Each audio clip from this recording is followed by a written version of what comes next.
Hi everyone. I hope that this video can become your ultimate reference for the rules of HeroQuest across the main, most known version of 1990 and the reprint of Avalon Hill in 2021. Why am I doing this? Because I keep getting the rules wrong. So believe me, I'm building this video and I'm going to share the resources, some PDF with table and comparison that I built mainly for me.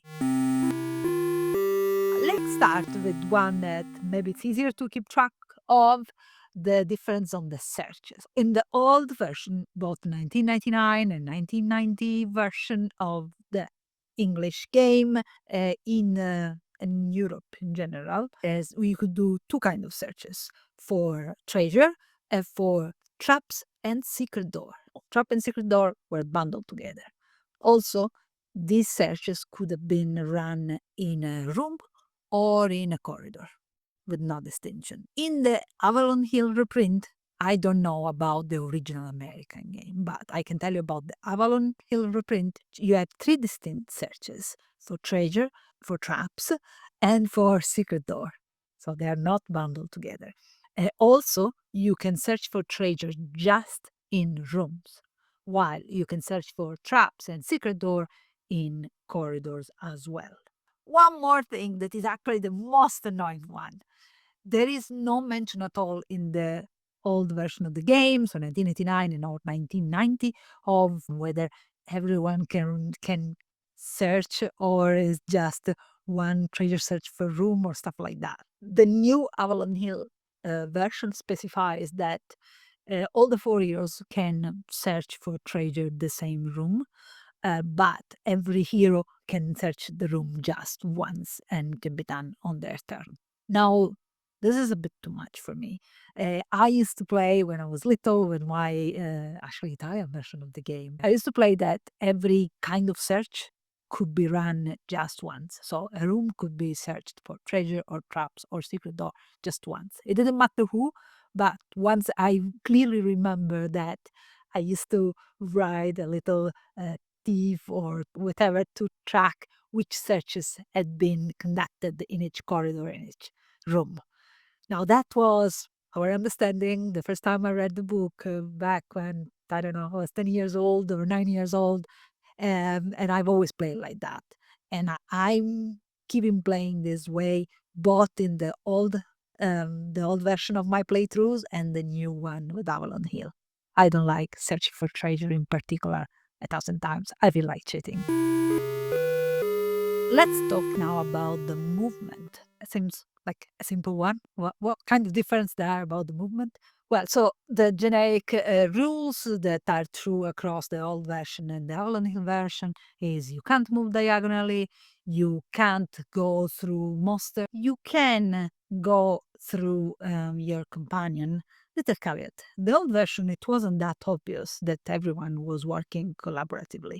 So the rules specify that you can pass through spaces if the other characters allow you. Now, bottom line, you can move through your characters, but in theory, well, it's up to them. They can tell you, well, actually, no, I don't let you. You shall not pass. But there is one more quirk about movement. The premiere version, which is the English version of 1989, had an additional rule saying that you can't move twice in the same turn in the same space. Typical scenario is you open the door, you entered, and you decide to go back. Well, you can't do that. I remember I've done that a million times, especially because I think when I was little, I was assuming that in order to open the door, I had to commit to enter, and then if there were a million monsters, I would run away, call the barbarian. But actually, in the premiere version, you can't do that. Now, I don't think anyone worry about that because that's not the most common version, even of the original game. And as I'm trying really to play mostly with the premiere rules, I think I'm starting to apply this rule. So in my playthroughs, you will see in the classic version, sticking with the movement, no moving twice in the same place rule. While in the Avalon Hill version, I won't care because this rule does not exist. Now let's talk about treasures and treasure cards. I'm gonna look down a lot because I have my notes. There are lots of small differences and I want to make sure to get them right. So there are several things that we can find in the treasure deck. We have gold, jewels, and everything that has a numeric amount. And within that, I want to distinguish. We have gold, jewels, gem, and then one special card that is called Treasure Hoard. Or there used to be a special card that is just nothing, like you don't find nothing. Then there are potions, there are wandering monsters, and there are hazards, traps. Okay, let's see how they are treated across the different versions. In general, everything with that has a number on it, so that it translates an amount of gold. In the main English version, 1990, is follows the rules expressed in the instruction book that says that they just record the number on your character sheet and then discard the card. Easy. Different in the premiere version, which is the 1989 version. All these kind of cards are follow the instruction of tracking the amount on the character sheet and then return the card to the bottom of the treasure pile. So in the very first version, it was actually a bit easier to accumulate wealth, although you will have to go through the whole deck, but it would still stay in the deck. And now for a little quirk. In the Italian version, the card about treasure hoard is treated different. These are normal gold card. See, we have a gold, we have a gem. This card, treasure hoard. This card in Italy, in the Italian version, was shuffled back in the deck. So all the other cards were discarded. All the normal treasure would be discarded, but the treasure hoard that would be shuffled back. So it's a quirk. I don't know, the things that I discover when I go and dig on the HeroQuest rules. In the Avalon Hill game, the treasure hoard card does not exist. Also, the nothing card does not exist. We have normal jewels and gold card, and the rule is track the amount in your character sheet and then discard them after use. So you do not return to the deck, consistently with the main rule apart from the premiere. Now, for the potions, in the 1990 version, both in Italy and in the UK, you discard the potion card after use. In the premiere version, 1989, you would, so after using, you will return the potion at the bottom of the deck. So same as the treasure. In the new version of the game, you discard it after use and you do not return it to the deck. Let's talk now about wandering monsters and traps. In the old version, 1990 version, across any location, you return the card in the pile and you shuffle the deck. So it's quite scary because the monster get back and can, as you're shuffling the deck, it can even show up again at the next search. There is no clear indication of what to do with those cards in the old version of the game, but the premiere version does specify the jewels and potion are put in the bottom of the treasure of the deck, while it doesn't say anything for monsters and traps, which lead me to believe that they were simply discarded. In the Avalon Hill game, wandering monster and traps, yes, are returned back to the deck, but they are returned to the bottom of the deck, so they'll get shuffled. So this is one point where Avalon Hill is a bit easier, probably because in general the game is more difficult. Monsters are tougher, so it would be kind of brutal having the chance to pick the same monster that you just fought as a wandering monster. Now that's the behavior of the cards as you find them. Uh, One detail interesting about the treasure card is what happened between quests. 1989 and 1990 version of the game say clearly that at the end of the quest, the gold was registered in the character sheet, so you can spend it, you can buy equipment, but you cannot keep ordinary treasure cards. And guess what? I've done it in my HeroQuest playthrough so far. I have done it wrong. I will try for the classic playthrough not to hoard any more portions and not to hoard the treasure item across quests. But I think this was a fair misunderstanding. Probably I wasn't the only one that in good faith made this mistake, because the Avalon Hill version say you can't keep treasure, but it does say to write in your character sheet when you get it, both the gold and the potions.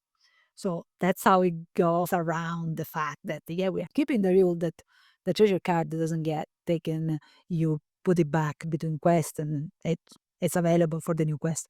But if you found a potion and you haven't used it, you still have it, which is what I was doing. I will use that in the Avalon Hill game, but in my classic playthroughs, I'm not gonna carry over potions and see what happens.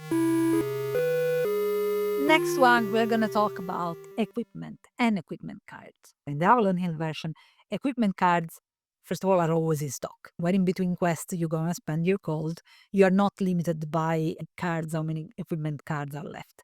That's just a menu, basically, an inventory of what it's available, but they are not they're not the actual copy of the items that you can buy. In the original version, now this was unclear, but it's reasonable to think that the actual card were representative of the availability.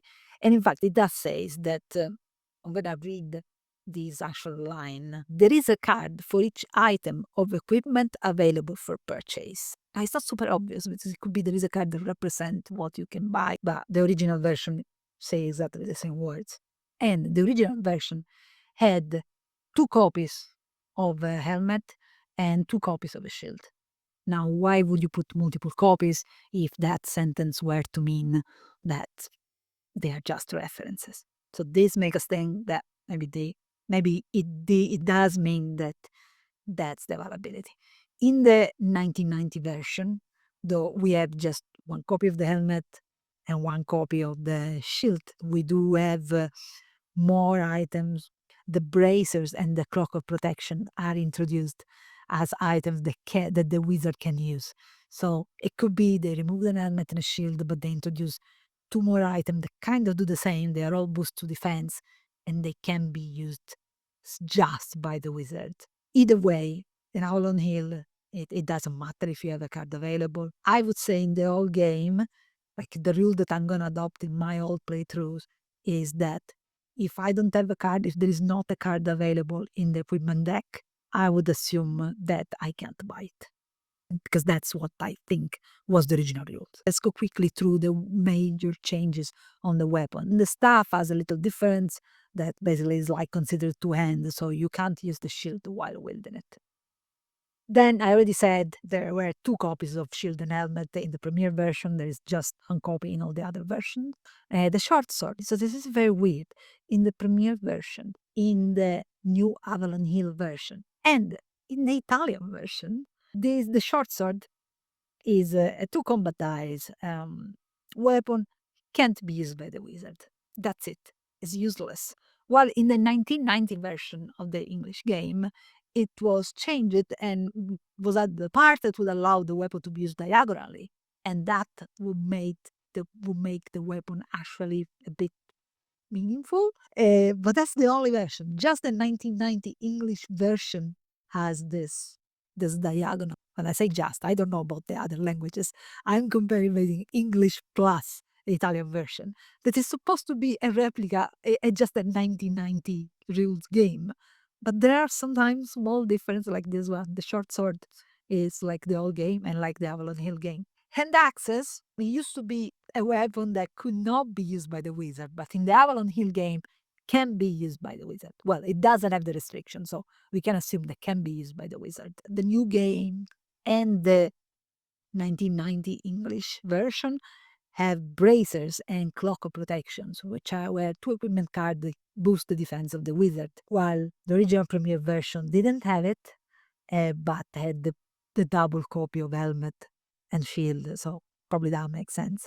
Finally, the Avalon Hill game, it has the dagger that the wizard can buy, and then there is a holy water, and that's all there to say about the equipment. Next, we are gonna talk about spells. First of all, let's talk about the spell casting. So basically the line of sight rules. This is quite different. In the old Hasbro game, both the premiere 1989 and 1990, spell casting visibility is dependent on line of sight in the corridors, in the passages, and when you are in the room, visibility is granted for the full room. So it doesn't matter about line of sight, so we don't have to worry about furniture either. You see everything in the room. This same rule, while we are talking about line of sight, applies to missile kind of attack. So if you have a crossbow, don't have any range restriction, but you can't shoot point blank. So you can't shoot immediately adjacent enemies. In the new reprint, instead, there is just the rule of line of sight, and it applies in any circumstances. So even in a room, you follow the line of sight. And I believe by default, the book doesn't really make any distinction related to furniture. So you assume the furniture is just an aesthetic touch, and you don't take in account for line of sight. So having clarified line of sight, let's go and see what rule changed on the spell themselves. Let's talk about fire spells. Yeah, the major change is on the courage card, and it's not a massive change. It's probably a change that no one's noticed because it's between the premiere version 1989 and the version 1990. But both the Avalon Hill version and the old version now are the same. So originally, basically just at this point, the fun fact, courage was boost an attack for the next time attacking. While in the newer version, the 1990 version was corrected to be working until there were no more enemy line of sight. Isn't this supposed to be a comparison between the Avalon Hill version and the main HeroQuest 1990 version? Why we keep mentioning the premiere? Because when I moved to UK, I missed HeroQuest terribly, and I knew that my Italian version was completely ruined in a garage. Anyway, it was Italian, so I wanted to play here with my English friend. So I bought a second-hand copy of HeroQuest, supposedly to be a 1990 version, as I show you the instruction book. But I discovered while I was playing for my playthroughs video that the cards that I have are from a 1989 version. So I discovered it first because the cards that I was using while playing sometimes wouldn't match the card that I would put in the overlay for your entertainment.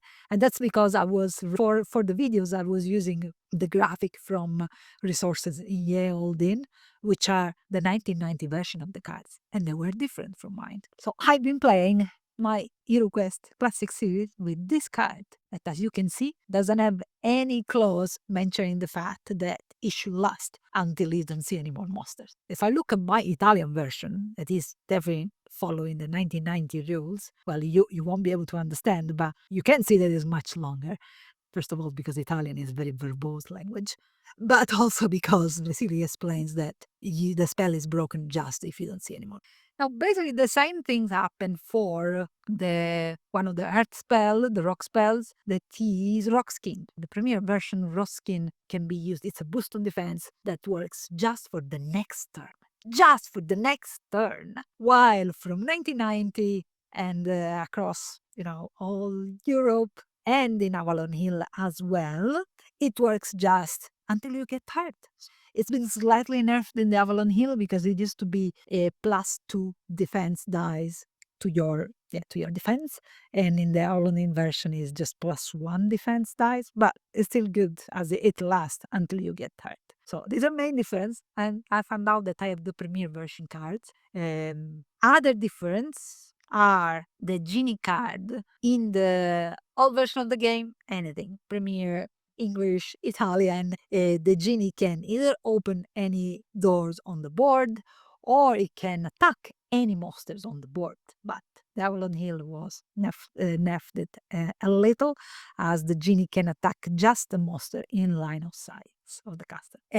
The last spell that changed, and not just in content, but really in terms of rule and behavior, is the sleep spell.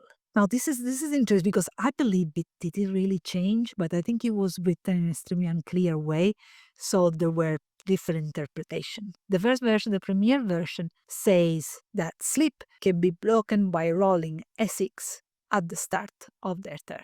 There is no mention about getting attacked, which is something will come In the English, in the 1990 version, I'm going to read exactly because that's where the misunderstanding, I think, come in place. The card says he will awake if he rolls a 6 at the start of his turn or if attacked.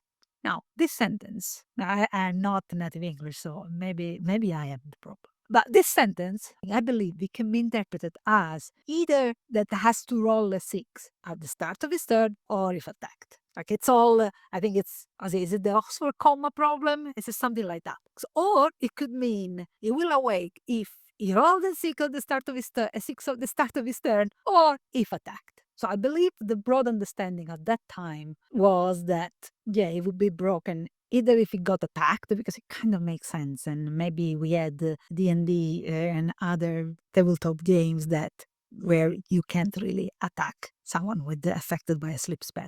So I think that's probably what happened. People assume that the right reading of the card was either they roll a save, basically a 6 at the beginning of their turn, or if you attack them, you just break the spell. Avalon Hill corrected this interpretation, and the new card doesn't mention at all the getting attacked. So I think this is a clarification that the way it can be broken is on the moment you roll a 6 when it gets cast. You roll a dice and it can be broken by 6. And in every other turn, the monster tries and roll a 6 again to save. Now, Italian translation actually said that could be broken either by 6 when at the start of their turn or by rolling a 6 when attacked. So the Italian translation is very clear in saying that in both situations, beginning of the turn and when attacked, you need to roll the dice, and if it rolls a 6, it breaks the spell. Also, the Avalon Hill version of the sleep spell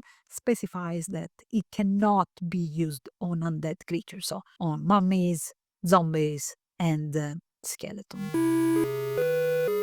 Next in our list, my eyeliner is going everywhere. Passing items between characters. This is a non-topic in the whole game. And I'm guessing in the premiere version, it is a non-topic because it's very competitive. And in general, even the 1990 version, I think this is often considered more of a difference between European and American game. The European version has more that assumption that, has less the assumption that the characters are working together. In general, yes, you all want to make it alive, but the cooperation is not given for granted. And we found that in the movement, as we said, like where you had to ask permission basically to the companion to let pass. And I guess that's the reason why we don't have really a trading rule in that game. But the Avalon Hill version specifies that potions can be passed to another hero in your turn, and same as other items and artifacts. And also there is a rule about when a hero dies, the equipment, all the belonging of the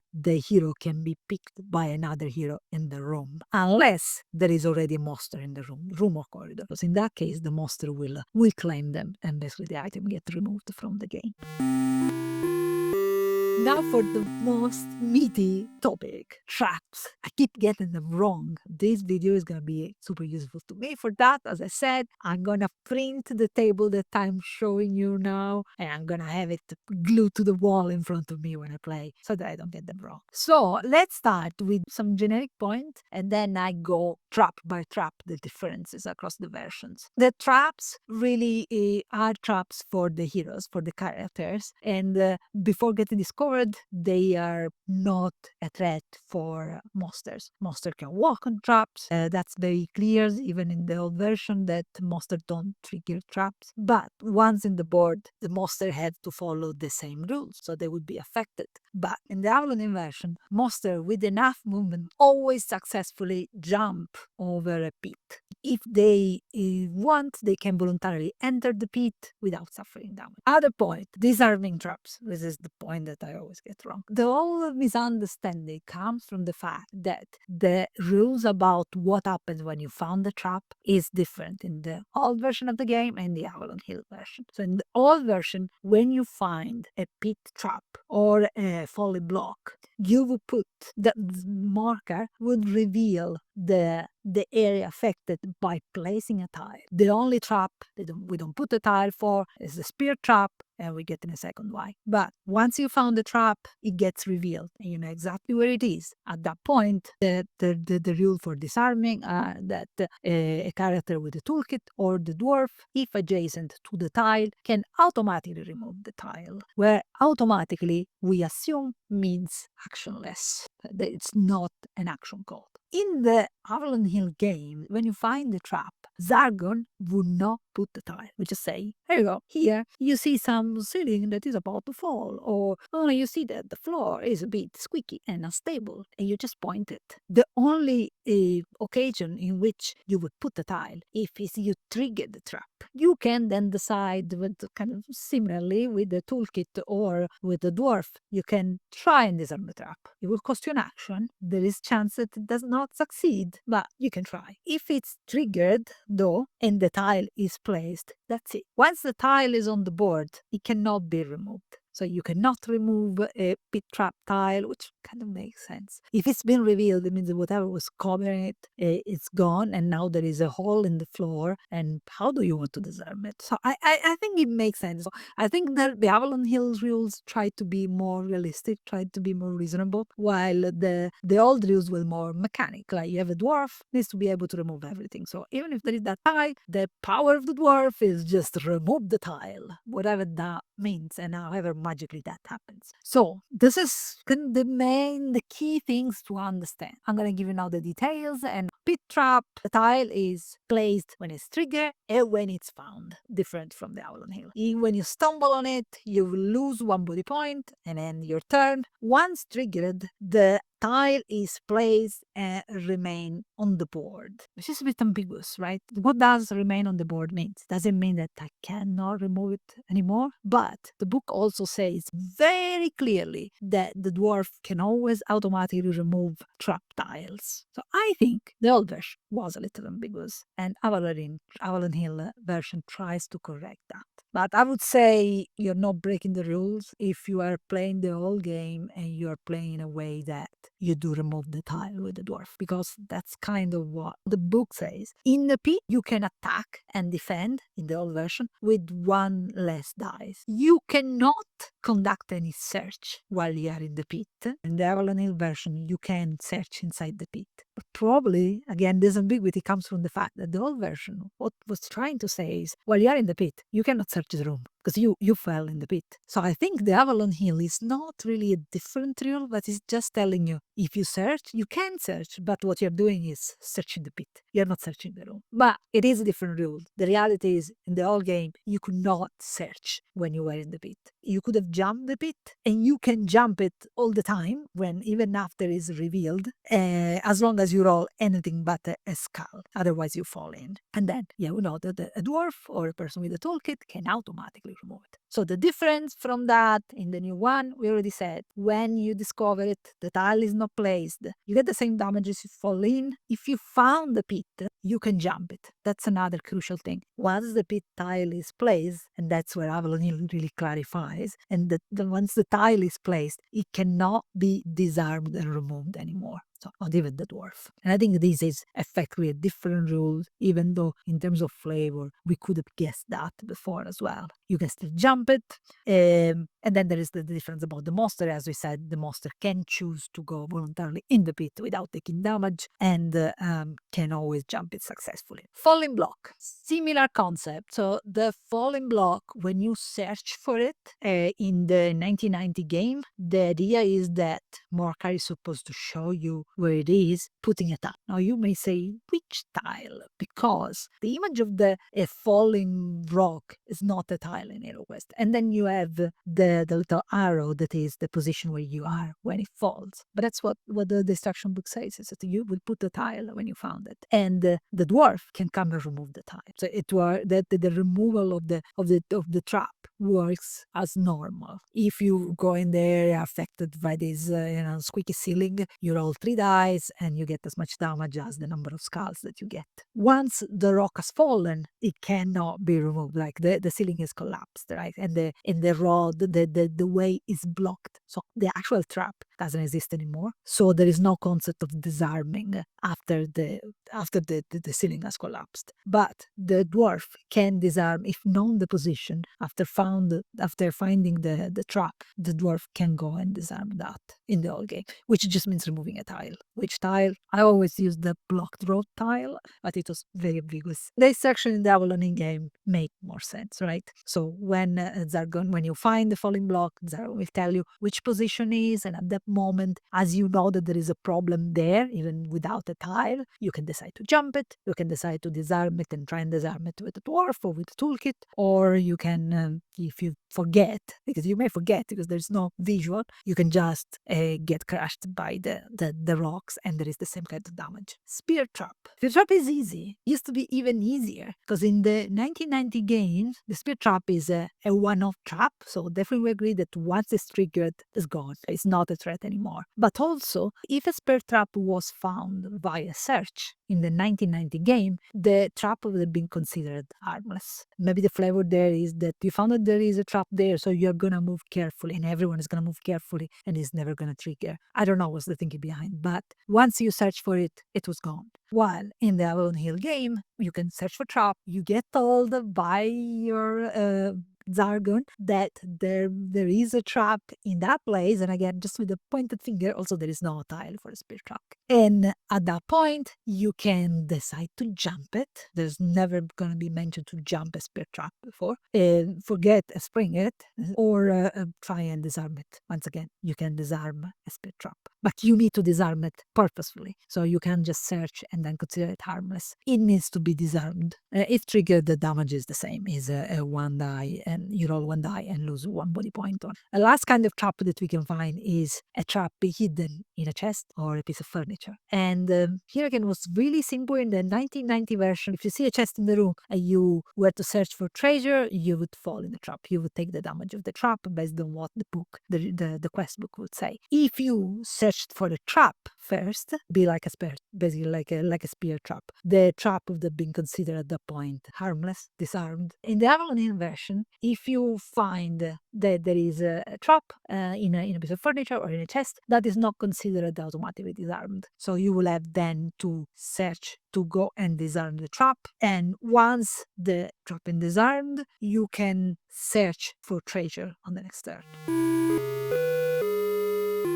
Last real difference, but not least, oh my goodness, it's definitely least, but it's good to know, the premiere version, so the 1989 version of the game, said that you will become a champion after completing 3 out of the 14 quests, and you will also receive 500 extra gold. In the 1990 version, they thought, well, this is too shallow, let's work just for the glory, so there is no extra gold. But yeah, you will become a champion if you achieve 3 of the 14 quests. In Avalon Hill, though, there is no shortcut. 3 quests? Are you kidding? You need to complete all the 14 quests. And what do you get in return? Yeah, we call you champion. No money, still no money. You probably found lots of treasures across 14 quests. And that's it. I think this is the ultimate guide to the rules of HeroQuest. Let me know if I got something wrong. I mean, I hope I didn't.